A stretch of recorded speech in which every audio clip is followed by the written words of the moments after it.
Dear friends from Forest Springs, this is Stuart Briscoe. Jill and I and you were supposed to be meeting over Memorial Day weekend at this beautiful place called Forest Springs out in the North Woods of Wisconsin, but I am so sorry to say it ain't going to happen. We're all well aware of this thing called coronavirus, even if we'd never heard the term 2 months ago.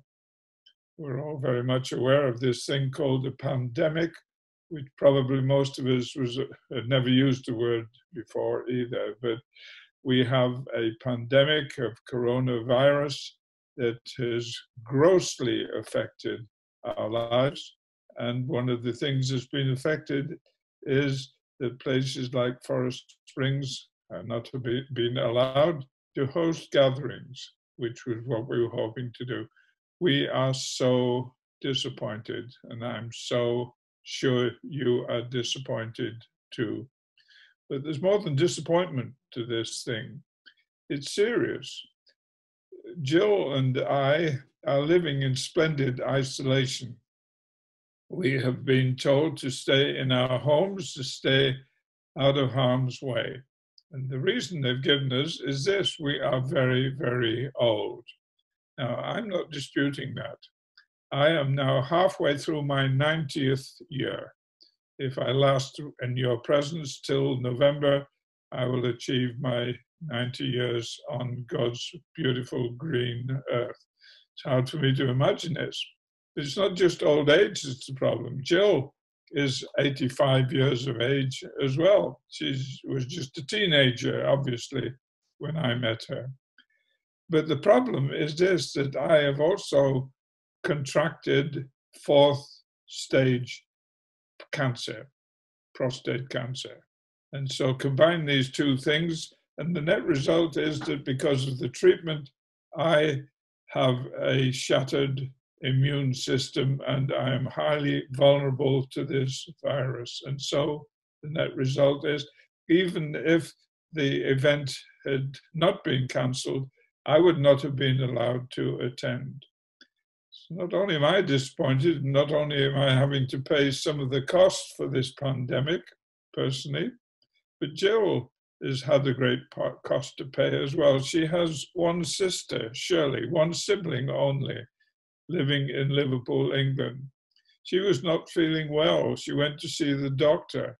After she'd seen the doctor, she was told that he had just tested positive for the coronavirus.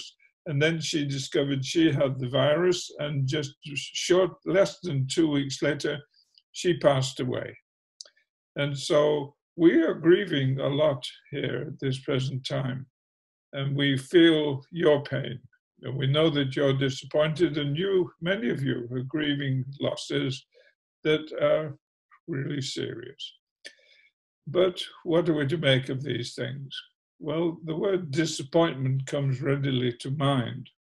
But something that doesn't come quite so readily to mind is worth pondering. It is this: instead of thinking disappointment, how about thinking his appointment? Not disappointment, his appointment, the appointment of the Lord himself. Now, some of you perhaps are alarmed at that thought, and you're saying, surely you're not going to tell us that God was sitting in his heaven and he was devising how to get a virus from bats in a wet market in China to merge with a human body, and it spread like wildfire, and now the whole place is under the scourge. And you're not suggesting that God planned all that, are you? And the answer is no, I'm not. But what I do believe is this: the fundamental of our faith is that the earth is the Lord's and everything in it. And if that is the case, whilst I do not believe that God engineered this pandemic, I don't see any way of getting away from the fact that he did permit it.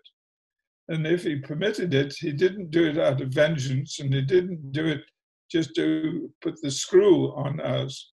He did it in order that he might further his purposes And his purposes are very, very simple and very basic. He wants to be known. He is in the business of revealing himself. And in the business of revealing himself, he wants us to know him in new and different ways. So here's a suggestion for you. It may be that you have some leisure time that you didn't expect, didn't want. It may be that you have the need to do things differently now. Well, spend some time in some solid reflection and ask yourself the questions, what are the lessons that I really need to learn during this pandemic? And find out how these lessons will deepen your knowledge of who God really is. And the result could be not only some changes in thinking, but there could be some improvement and depth and quality in our worship as well. For it is only as we know him that we can respond in worship to him. So anyway, I'm not here to give a little sermon, but here's one little thought for you. I understand your disappointment. I encourage you to think of his appointment. Sorry we can't be with you, but trust that you'll have a blessed Memorial weekend anyway. God bless you.